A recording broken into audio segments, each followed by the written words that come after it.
Good morning, cultists. Welcome back to another Unbalanced Breakfast with Cthulhoops.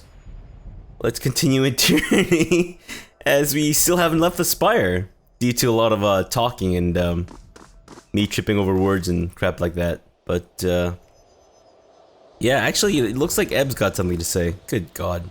Salutations, Fatebinder. Or should I now call you Lord of Vendrian's Well? The Spire King? Prince of the Suggestive Vertical Slab. I like Prince of the Suggestive Vertical Slab. Can you... Yeah, no, I can't get her to call me that. Okay. I guess Charnel will suffice. So if I might ask, what is your plan now? The edict no longer looms overhead, and Kyros' conquest of the tiers seems to be slipping, what with the armies and civil war.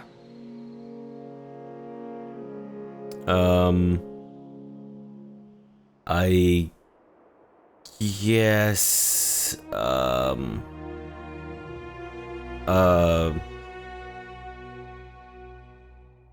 did his favorite Scarlet Course, all the Overlord's minions will fall? I don't want to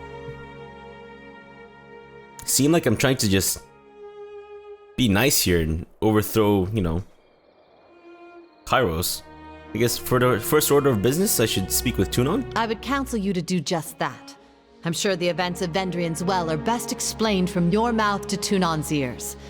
Furthermore, I'd guess the Archon of Justice would want to know your take on the Archons and their divide. I guess I'm improvising. Any suggestions? My first suggestion would be to build a boat. Something durable, and take our chances on the high seas far from Kyros. I have a second and more practical suggestion. Look to the horizon and slightly up. By that I mean the other spires. We should see what's atop the others. Otherwise someone else might look first. Well, what do you know about the spires? Not nearly enough, apparently. To me, they've always been axioms of navigation. You can triangulate a lot of things with the sextant and a clear view to a spire or two. Whoa, did you just say sex? Hello? We've long known the spires radiate strong magical fields, and all save the mountain spire connect to the old walls. So it's the sort of thing common folk know from afar, but avoid day to day. I guess I'll say that disfavor the Scholar Course, all the Overlord's minions will fall just to get loyalty with her? Aren't you a feisty one? Where was this hate for Kyros' lackeys a few years ago? You seem so very eager to turn on your old allies. But I'm not one to criticize. I think it's wise to lean into the winds of change. What, can I do it again? No, okay. Aren't you a feisty one? Where was this hate for Kyros' Alright, well, that's all I have for now. Well, short of Tunon giving you orders on pain of death, you have the luxury of acting on your own volition. Though the Scarlet Chorus are likely to come for you. Same with the disfavored, I betrayed both of them. Whatever you decide, I'm at your disposal. Lose average fear. Okay, sure. Your assistance will be most helpful, thanks. And I am thankful to not be a bloody pile of offal in Vendrian's Well. Life under your banner will, I'm sure, prove most interesting. Have a moment, let's speak further. What is it you need? I guess I have some questions for you? Ask away. I'd rather not have this episode be another just one where I just talk non-stop. Should I in fact do most of the companion conversations off screen, I wonder? Whoa, okay, like, yeah, sure, let's go to Ascension Hall. Yeah, should I do most of the conversations off screen? I don't know, I mean, like, what if people are interested, right? What if people want to see the dialogue options and things to say with the companions? I don't know. I don't know. Okay, anything? A solid layer of dust, really? My tower's all busted up on the inside. Oh, whoa. No, let's loot this, please. Thank you.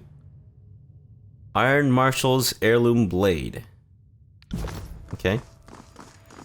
And we'll take that as well. Iron Heater Shield. Actually, I should probably take Lantry, right? Because I don't have any other way of healing. So maybe I'll dismiss Barrack and take Lantry instead, because we've got Ebb, who appears to be kind of... One moment, my friend. Just let me finish this thought. Yeah, Ebb appears to be like a DPS mate, right?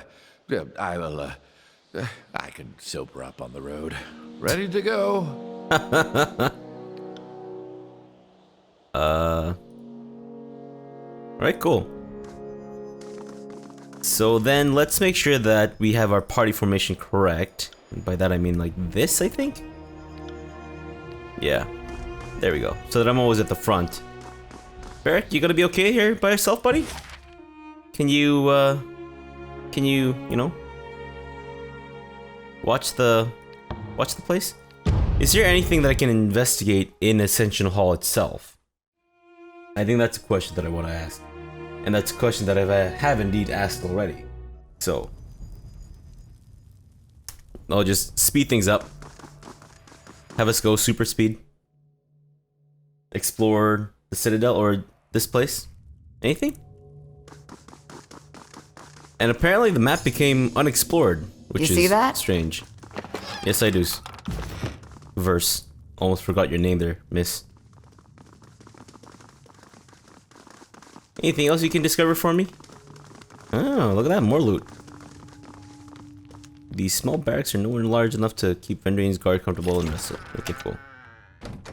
Dagger plans? What? What does that mean? Bloodstains. Bloodstains? How dare you have bloodstains on my sand? Oh, I guess they're crafting stuff? What's in there? Someone hit a dagger in there, okay. Anything over here, maybe? Fruit! Oh yeah. It's all I ever wanted. Fruit. Right, sorry about that. The game crashed unexpectedly. Where were we? Oh, right, we're looting and pillaging. Of course. Wait, another heirloom blade? What the hell? How many heirloom blades does she have? Crazy lady? Sure, we'll take that shield as well. What else is there? Boxes.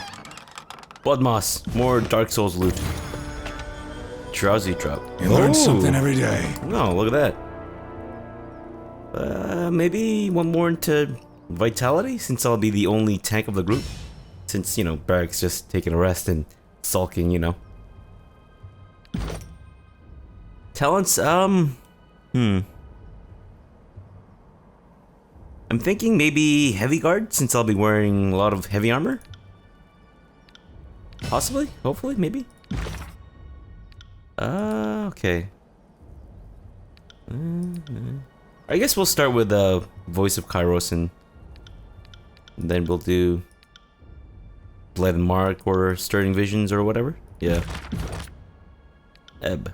Oh, look at that. We're already super loyal. Elated by my capable ways. Ah, wow. Isn't that flattering? Kind of. Oh, Curious. Nice.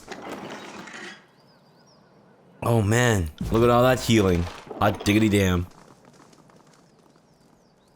Wait, does everyone have healing potions? Ebb, you got healing potions, girl? Somewhat. Here. There you go. Problem solved. Anything out there? Little cart that appears to be empty, but apparently is not. Grain and alchemy supplies. Okay, so apparently we're carrying just multiple sacks of grain. Maybe it's a valid battle strategy in this world. Maybe they use it instead of Kevlar or something, I don't know. I mean, you know, Kevlar is not invented in this world, right? So maybe, I mean, they've got to have some kind of like body armor. If their iron and steel and bronze or whatever just gives out, they can just use a sack of grain to strap it on their chest and, you know, Bob's your monkey's uncle, right? Let's go to the Bastard City. Let's do it. Bastard tier. Cacophony. Oh, right, that's where, Voice of Narada is, right? Okay. Right, cool, let's go there. Tunon's court. 2 days and 12 hours. Oof. Damn.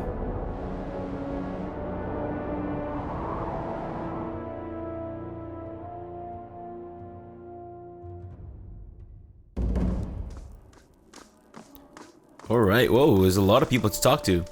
Lady Lucretius, are you sure you're a lady? Oh, I guess you are.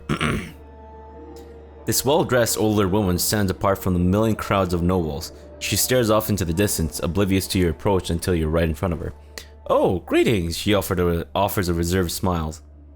Anda Lucretius, formerly of Thistleholm. You have the look of someone who belongs here, a Fatebinder, no doubt. She nods. Do you need something from me? What are all these nobles doing in Tunon's court? She smirks and shakes her head. Trying to look brave, I warned.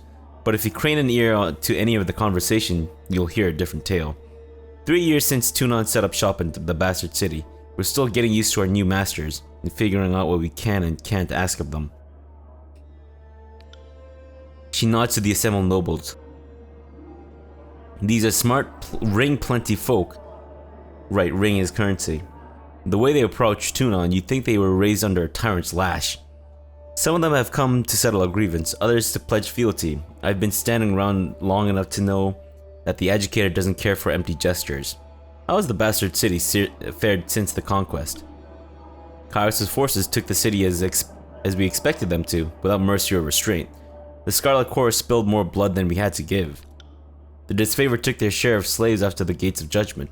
It was a dark day when we watched our countrymen hauling supplies for the Overlord.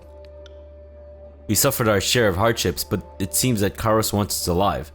That's a more generous outcome than some of us were led to believe. What brings a noble like yourself to Tunon's court? A frown crackles her pleasant demeanor. Like the rest of the frightened inbreds here, I came to see Tunon and ask him to right a wrong. My manor was destroyed during the conquest. I told the educator my woes, but we didn't exactly see eye to eye. Tell me of yourself. I'm the daughter of a noble house. We were wealthy enough to live in the city, but our means beyond that were limited. My mother dealt in fish, textiles, and bronze. By the time I inherited, the business was taking care of itself. She sighs. Of course, all of that changed. Thistleholm is no more, and my name has none of its former weight. Even if we were still in business, Kyros' laws would stifle our trading rights. Perhaps it's better this way. What is Thistleholm? A great sigh deflates her. It was my family's ancestral hall. The oldest stones dated back to the years when the Bastard City was naught but a dozen roofs and wagons clustering for warmth. Compared to the houses of the great lords, it was nothing special. Age had softened the wood, and its queer placement in the warehouse district set it apart from the finer grounds where lords and ladies strolled for amusement. It was a mess, but our mess all the same. I would invite you over for tea, something stronger even, but it would only disappoint. You'll find naught there but a gaping hole. What happened? Collateral damage happened. When the educator cast his judgment on the Bastard City, he destroyed the districts of the corrupt merchant kings, their manors, their counting houses, and yes, their warehouses. Aged, dignified Thistleholm collapsed as a massive sinkhole opened under her foundation. Hey, so a sinkhole did open, okay. The Bastard City's laws may not have been perfect by Kyros' standards, but my family followed them with respect and never took a copper ring more than we deserved. I can't help but feel that my estate was not the criminal Tunon had in mind during his sentencing. So what are you gonna do next? That's a question, isn't it? I appealed to the educator, thinking he would see reason. After considering my case for all of 8 seconds, he awarded me with a belt of rings and a plot of land on the outskirts of the city. Tunon told me to build anew and start farming. Farming? Can you believe that? She shakes her head. It's not even that I'm opposed to the labor, but we're in a war. I can't have the Scarlet Corps breathing down my neck, raiding my crops, and Kyros knows what else.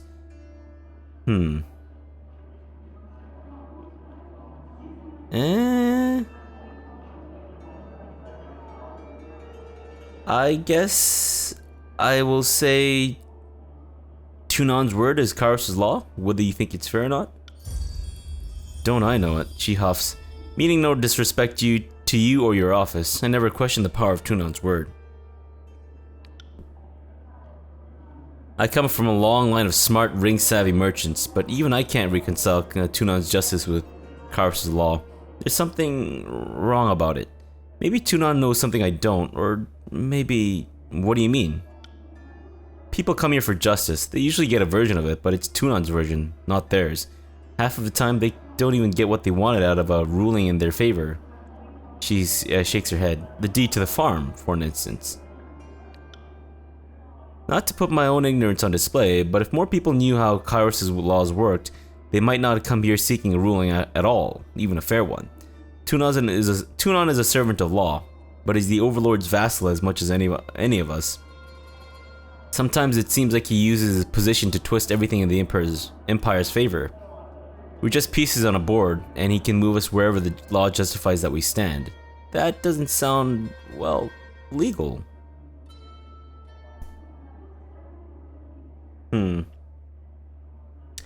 I can try to blackmail her, but no, let's try to gain some favor with Tunon. Tunon isn't one to change his mind. Unfair as it might seem, the ruling stands. I had no thought to dispute the ruling, but I appreciate the kindness of your tone all the same. It's an uncommon thing to find in the Bastard City these days. Farewell, Fatebinder. Be well.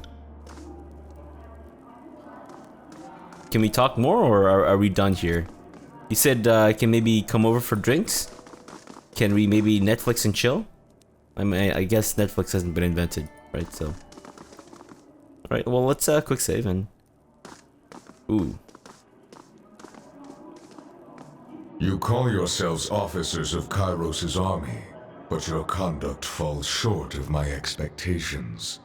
The court finds your accounts of Vendrian's well lacking, rife with misdirection and fallacy, fouled with baseless accusation. The shadows beneath Tunon's cloak darken and flare around him. Murmurs of unease erupt in the court. Let's listen. Your Honor, we have relayed the events as I experienced them. You can well imagine why my version conflicts with his. She makes a dismissive gesture to the Scarlet Chorus representative. On my honor and that of the great general, I would sooner snap my sword than perjure myself before you, Archon. Oh, so you simply imply that falsehood comes easier to my lips than yours. You're a fool if you believe the Archon of Justice won't see through your lies because the disfavored think themselves better than an honest gang. Silence. The contradictions in your statements will be examined, and falsities threshed from truths. If we find you have perjured yourselves, Bleden Mark will see to your fate. The Archon turns and you feel his gaze upon you. Fatebinder, we will start with the matter of the Archons. Graven Ash and the Voices of Nerat have declared war upon each other. In addition to violating Kyros' peace, they have thrown the conquest of the Tears into disarray. By all accounts, these hostilities began shortly after your arrival. Tell us what transpired. I guess we'll tattle on Voices of Nerat. The Voices of Nerat may have killed Graven Ash's son, or worse. I mean, it is kind of what sparked... It's the spark that lit the gas, or what's that expression? I don't know, it's the straw that broke the camel's back? Could this be true? The senseless killing of a good Northman, especially the Archon's blood kin, is no small act of war. The Voices of Nerat would answer for this crime. Clearly, the Fatebinder has spent too much time resolving the problems of others. He sees only controversy and intrigue. It's no wonder that we're worse off now than before he arrived. I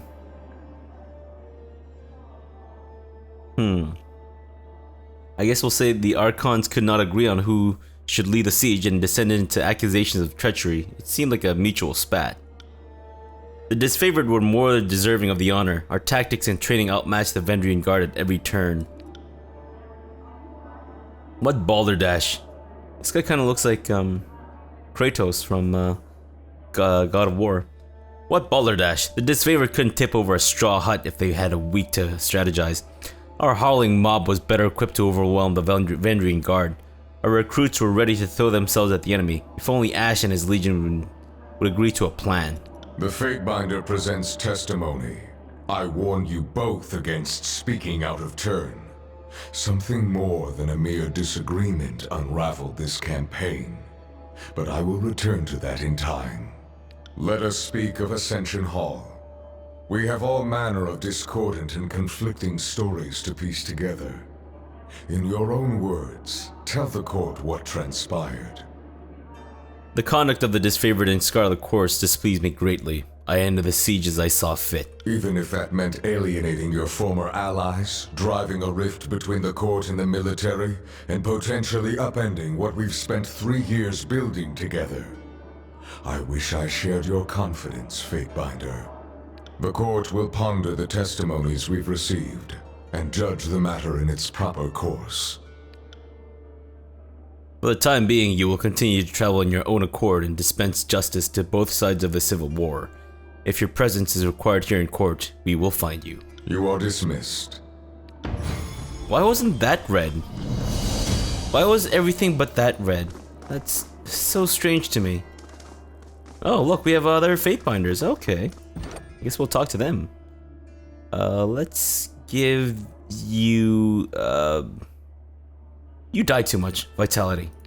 There we go. On it. Oh, right, you need a talent as well. Moment of peace. Piece of health restored by second breath. Protect revived characters. Maybe. Second breath, right? That's what revives people. Let's go with gifted healer then. I want to avoid people dying as much as possible, right? Okay, let's talk to these Fatebinders. Fatebinder Rogelus. Fatebinder, you return. Rogelus looks you up and down with an inscrutable expression. You look as if you have questions for me to untangle. Ask. I am feeling generous. Tell me about some of the past Archons. Much that was known has been lost regarding the first Archon of Frost, but his talents were improved upon by 3 following Archons, sisters born together and never since seen apart. It is said Rana, Nirabel, and Slayer, really, were so cold at birth that they were thought stillborn. Where did you study when you were younger? I've been a ward at the court for as long as I've been aware. As a child, I demonstrated wholly perfect recall, and I absorbed all that Tunon and my tutors had to offer. I remember hating all the lectures and wishing I could learn at my pace. Funny how I envied the sages of the tiers, how they could spend their whole lives reading and never exhausted the library. Of course, now that Vellum Citadel is nothing more than a burning waste. What do you think about the other Fatebinders? You'll need to be more specific than that, I'm afraid. There is, on last count, slightly more than a handful of us. What's your opinion on the Fatebinder of War? Nunaval is keen, brash, and hardy braggart with a fondness for bloodshed. He can be utterly unbearable at times. His justice is fair, even if he skews towards rather exacting and uncompromising punishments at times. Fatebinder of Balance? Callio is the finest among us. Her discernment is beyond reproach, and she is perhaps Tunon's favorite. She has a mind for suspicion and observation that makes her others uneasy. We who operate within the confines of the law have nothing to fear, of course. What's your opinion on me? You take liberties with the freedom Tunon offers us. In spite of that, your objectivity is beyond question. You would, I think, execute plaintiff and defendant if neither was worthy in your eyes. Alright, cool. Can you tell me about the old walls and the Bane? Well, with which should I start? Tell me about the old walls. We know little enough about the ancient structures, save that they predate all historical record. The forbidding ruins crisscross the tiers and north alike centuries before we raised our cities. The only one old enough to guess is likely Kyros. Tell me about the Bane. The Bane are found in the old walls, but much of their defining qualities still escape me. They are creatures of smoke, claw, and fang. If you find yourself unfortunate enough to fight one, Remember that spells are effective against them, but grab the attention of others. Spells are effective against them, but grab the attention of others lurking near. Okay, I see. Let's discuss something else. Tell me more about the tiers. And that's way too much. Tell me about the sages? I will not speak of the sages. They are no better than charlatans and cons. Wholly selfish in their ill pursuit to hoard all knowledge from others. They are self-binded by their own deceptions and clever manipulations. They alone cause their own undoing and are solely to blame for their burning library. One of the most grievous of wrongs in the known histories for which they can never be forgiven. Bye-bye. I could talk to you. Talk to Tunon, maybe? You return. It is gratifying to see that the war has not caused you to forget your roots. What is it you wish to know? Tell me about... I'm curious about you, Archon. Curiosity is not a trait that I encourage in my servants. Too often have I witnessed such activity leading down a path to lawlessness. However, if you feel that a better understanding of me will inform your work, then I will allow it. Tell me about your rise to become an educator. Curb your ambition, student. My path to this dais is not one that could be replicated under any circumstances. However, if your curiosity is determined, I will tell you my story. Forgive me, Your Honor. I only wish to know my master better? Actually no, let's not suck up. My sage friend here would like to add it to his chronicles. A chronicle that others might learn from it. But why? Yes! Yeah, well yes, it would be most honored. Lantry grabs his largest quill and pulls out a fresh sheet of parchment. The first time you've ever seen him not start a note on the back of a prior work in progress. I came into the world centuries ago, before the dream of a unified Northern Empire was fully realized. My home country lay far from the borders of Kyros' realm, and a conquest was a matter of distant speculation. Decades before rumor of Kyros' approach grew in panicked volume, I familiarized myself with the intricacies of her law. Her law? His law? Really? Is it a guy or a girl? I don't know. Who knows? It took me no time at all to realize the benefits of our inevitable subjugation. I took it upon myself to rise in my country's governance as an arbiter of law and drafter of covenants, building some notoriety for my execution of fair justice.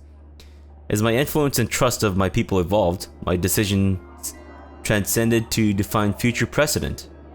Go on. Did I really just tell him to go on? What my countrymen could not have surmised was that I had woven into our customs the very backbone of Kyros' law. I set the stage for conquest of our floundering nation to join the Overlord's empire. By the time the Overlord's army presented themselves and offered terms of surrender, we had adopted Kyros' peace in all but name. Our absorption into the Northern Empire was a matter of legal formality, negligible changes to our already beloved document of law. The people credited me as their architect of peace, and for a time called me Tunon the Fair. As my importance grew in their estimate, Kyros could not help but learn of the part I played in her bloodless victory. Kyros' law has a breadth of intricacies that is unapproachable to the masses. I was chosen to interpret and represent the Overlord's will across the Northern Empire and beyond. This time, as educator, it is my pride, my duty, and my life. Okay, I think that's way too many questions, so let's go bye-bye. I guess we're next going to maybe see Bleden Mark? Okay. I mean, the other place is closer. Stirring Visions? Should I go here? I feel like this would... I don't know. I feel like I'm maybe just talking to Bleden Mark? Oh, hello. Welcome back, kid. Amusing as it would have been to watch the edict drop, I guess I'm glad you lived. Bleden Mark, Archon of Shadows, rouses from a faraway stare, turning to face you with a wry smile. Though he stands still, he seems to sift in and out of the shadows that shroud him. Want to know something?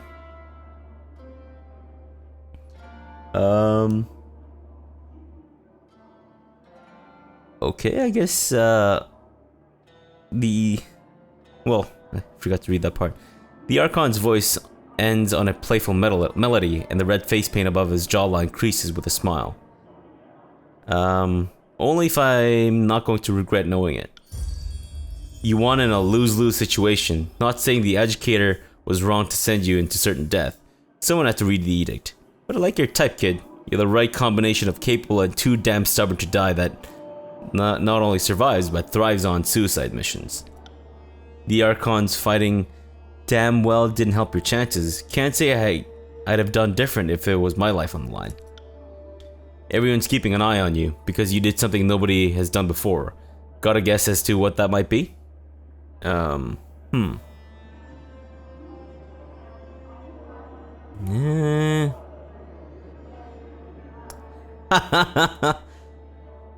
Let's see. I'm the first person to take an evasive stance on your rhetorical questions? Second, actually, but not that. Really, second, so who's the first? The Archon raises an eyebrow and his golden eyes glimmer with the briefest hint of amusement. Proclaiming an edict isn't new. Neither is surviving or resolving the commandments of an edict. But you're the first to proclaim and resolve the very same edict, and it didn't kill you.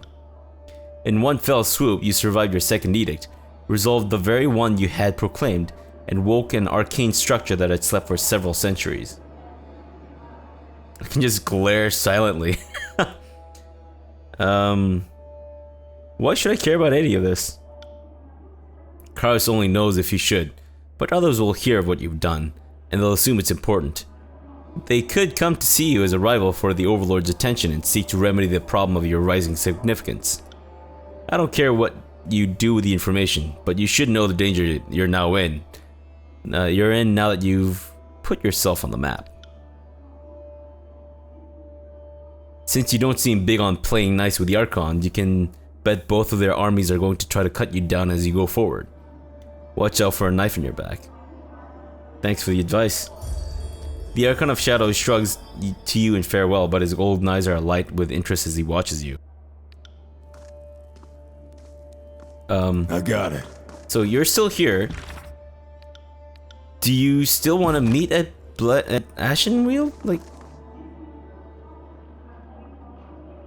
there a reason you're gaping at me like I just gutted you, kid? Or do you just like to stand around and stare? That bracer you're wearing is rather eye-catching. I bet you're thinking something like it'd look even better on you, right, kid? This? He waves his left arm in the air, examining the blacker than black bracer. The strapping, my goodness. The strapping armlet that appears simultaneously solid as obsidian and diaphanous as a sigh. Diaphanous? Yeah. Almost a living, pulsing thing. That'd be my binding of shadows. Want it? You just give it to me? Why? Try it on and find out. He grins, teeth stark, flat, and wide. I like you, kid. I wouldn't steer you wrong. Okay, hand it over. With a gruff grunt, and some difficulty, he ratchets the bracer off. So it is solid after all, and tosses it to you, one-handed. Careful with that, he warns when you accept the gift. Not only weapons can be double-edged swords. Okay. So I got the Binding of Shadows. Don't know what that does. Okay, cool. It's interesting. Alright, well, but we're gonna have to leave it off here and come back again in the next episode, so... yeah, sorry it's more talking, but you knew what you were getting into with this, right? Hopefully? Maybe? Let me know in the comments. But yeah, thanks for watching and have a good breakfast.